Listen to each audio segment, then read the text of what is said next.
Betwa link परियोजना का मुद्दा एक बार फिर चर्चा में आ चुका है। इस बार जो प्रदर्शनकारियों के नेता हैं अमित भटनागर, उन्होंने जिला मुख्यालय पहुंचकर जन सुनवाई में अधिकारियों को ज्ञापन सौंपा है और इस ज्ञापन के माध्यम से एक बड़ी सूची उनके हाथ में है, जिस सूची में उनका आरोप है कि फर्जी तरीके से यहाँ पे अधिकारियों और कर्मचारियों ने मुआवजा बांटा है। इस खबर में आपको लेकर आगे चलेंगे और बताएंगे कि आखिरकार किस तरीके के आरोप अमित भटनागर ने लगाए हैं। इसके साथ ही उनके हाथों में जो एक सूची है वो किस तरीके से फर्जी बताई गई है और किन किन लोगों के नाम सामने आ रहे हैं। छोटा सा ब्रेक, कहीं मत जाइए, ब्रेक के उस पार वीडियो जारी रहेगा और आप जानेंगे अमित भटनागर के बड़े आरोप। मध्य प्रदेश शासन द्वारा मान्यता प्राप्त हिंदी एवं अंग्रेजी माध्यम का विद्यालय ओम सरस्वती शिशु मंदिर हाई स्कूल चेतगिरी कॉलोनी छतरपुर में प्रवेश प्रारंभ है।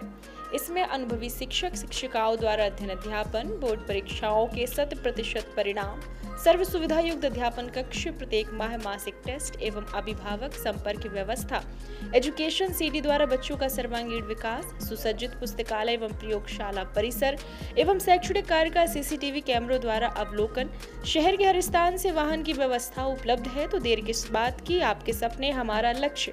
प्रवेश के लिए आज ही संपर्क करें प्रातः 8 बजे से शाम 5 बजे तक। हमारा पता है ओम सरस्वती शिशु मंदिर high school चेतगिरी colony Chhatarpur Madhya Pradesh. Break के बाद एक बार फिर आप सभी दर्शकों का स्वागत है। वरदान एक्सप्रेस के इस वीडियो में हम बात कर रहे हैं केन बेतवा लिंक परियोजना की, जिसका मुद्दा लगातार चर्चा में था, लेकिन कुछ दिनों से वह शांत हो चुका था और यहाँ पे प्रदर्शनकारियों के नेता अमित भटनागर एक बार फिर चर्चा में आ चुके हैं। उसके पीछे की वजह ये है कि उन्होंने बड़ी स्टडी करने के बाद एक सूची निकाली है जिसमें 100 से अधिक लोगों के ऐसे फर्जी नाम हैं जिन्हें मुआवजा बांटा गया है। अमित भटनागर का आरोप है कि जिन व्यक्तियों को मुआवजा मिलना चाहिए, जो इसका पात्र था, उससे तो मुआवजा नहीं मिला, बल्कि कम मिला या कुछ लोगों को नहीं दिया गया और बाहरी लोगों को ज्यादा मुआवजा दे दिया गया, जिसमें कई लोग सतना के शामिल हैं, कई लोग पन्ना के शामिल हैं, कई लोग टीकमगढ़ के शामिल हैं। इसके अलावा और भी कई दूर दूर से लोगों ने आकर फर्जी तरीके से अपने नाम चढ़वा लिए हैं और कई पटवारियों के रिश्तेदार भी इसमें शामिल हैं। इस तरीके के गंभीर आरोप लगाए हैं और कहा है कि यहाँ पे सही तरीके से जांच पड़ताल होनी चाहिए और एक बार फिर यहाँ पे प्रदर्शनकारी प्रदर्शन करने के लिए मजबूर हो सकते हैं अगर इसकी सही तरीके से जांच पड़ताल नहीं हुई। इस दौरान अमित भटनागर क्या आरोप लगा रहे हैं, इनके आरोप भी सुन लीजिए। हम यहाँ पर जो उन्होंने भ्रष्टाचार किया है, उस भ्रष्टाचार को छुपाने के लिए लोगों के ऊपर अत्याचार कर रहे हैं। जो लोग वास्तव में वहाँ पर सदियों से रह रहे हैं, उनका कोई भी मुआवजा बहुत कम दिया जा रहा है और नहीं दिया जा रहा है। जो लोग वहाँ नहीं रह रहे हैं उनको भर भर के मुआवजा दिया जा रहा है। जो सरकारी कुएं हैं वो लोगों के नाम किए जा रहे हैं और उसका सरकार के गजट नोटिफिकेशन में 2 लाख रुपए है, लेकिन 9-9 लाख रुपए दिया जा रहा है। जिन लोगों के वास्तव में कुएं हैं उनके गायब कर दिए गए हैं और अपना पाप छुपाने के लिए ये लोग मकान गिरा रहे हैं, जबकि सिंचाई परियोजना में मकान तो डूब में आ जाएंगे, मकान गिराने की जरूरत नहीं पड़ती है। और उसमें जिन लोगों को मुआवजा नहीं दिया गया, जिनको कुछ नहीं मिला है, कई भूमिहीन हैं और उनको पैकेज भी नहीं दिया गया, मकान का भी नहीं दिया गया, उनके बेचारों के मकान गिरा दिए इस भीषण गर्मी में।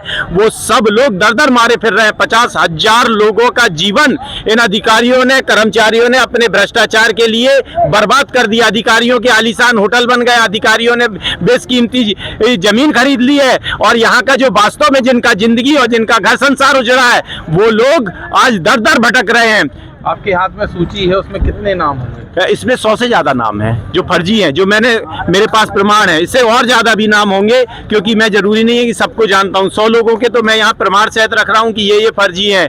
गांव-गांव में नैगवा सिंचाई परियोजना में आप देखिए कि लोगों को जो है वहाँ भोपाल से आके आदमी प्लाट खरीद रहा है, सिलावट जैसे गाँव में, सतना से आदमी खरीद रहा है। पटवारी के जो रिश्तेदार हैं, अधिकारियों के नेताओं के रिश्तेदार मालामाल हो गए। जो वहाँ का ग्रामीण है उसको वहाँ पर 3,68,000 रुपए एकड़ जमीन का दिया जा रहा है, जबकि 54 लाख रुपए प्रति एकड़ जमीन का उन लोगों को दिया जा रहा है जो गांव के निवासी नहीं है, जो बिजावर और उस गांव से बाहर के हैं। उनको 4000% ज्यादा मुआवजा मिला है। लेकिन आप इन आदिवासियों की आवाज उठा रहे थे, प्रदर्शन चल रहा था, आपने बीच में क्यों शांत कर दिया था प्रदर्शन? नहीं, हमने प्रदर्शन शांत नहीं किया। हमको ये सारे आरोप और ये सारा हमको यहाँ पे उनके जो विधिक है, हमको सुप्रीम कोर्ट में, हाई कोर्ट में भी मामले को ले जाना था और इनके प्रमाण सहित ये कागज देने में इन्होंने हमको देर लगाई, बड़ी मुश्किल से ये कागज मिले हैं। प्रदर्शन क्यों खत्म कर दिया गया?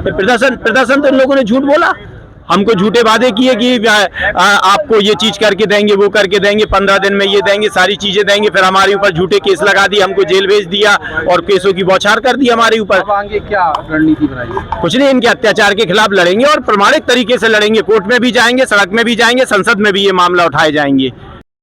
तो आप लोगों ने प्रदर्शनकारियों के नेता अमित भटनागर के गंभीर आरोप सुने हैं कि उन्होंने एक बड़ी सूची लेकर किस तरीके के आरोप लगाए हैं और अब जन सुनवाई में एक बार फिर आवेदन देते हुए स्पष्ट कहा है कि इस मामले की गहराई से जांच होनी चाहिए, क्योंकि नीचे के स्तर के अधिकारियों कर्मचारियों ने भ्रष्टाचार करते हुए अपने अधीन लोगों के नाम चढ़ा दिए हैं और उन्हें ज्यादा मुआवजा बांट दिया गया। कई लोग ऐसे हैं जिन्हें 9-9 लाख रुपए मुआवजा दिया गया है जो उसके पात्र भी नहीं थे। बाहरी लोगों को इसमें शामिल किया गया है और जो आदिवासी स्थानीय लोग हैं इन्हें उसमें शामिल किया गया तो कम मुआवजा दिया गया, या कई लोगों को अभी तक शामिल नहीं किया गया। अब देखना यह होगा कि इस पूरे मुद्दे को एक बार फिर जब तूल पकड़ा है तो अधिकारी, जो वरिष्ठ अधिकारी हैं, वो क्या संज्ञान लेते हैं, क्या इसमें जांच करते हैं और अमित भटनागर के आवेदन देने के बाद क्या कार्रवाई की जाती है। जो भी नया बड़ा अपडेट होगा उस पर नजर वरदान एक्सप्रेस की बनी रहेगी और आप लोगों के लिए जल्द लेकर आएगी। फिलहाल इस वीडियो में इतना ही। अमित भटनागर के इस तरीके के आरोपों को लेकर आपकी क्या राय है, कमेंट सेक्शन पर जरूर बताइए। हर अपडेट, हर जानकारी जानने के लिए जुड़े रहिए तेजी से बढ़ते डिजिटल मीडिया प्लेटफॉर्म वरदान एक्सप्रेस के साथ।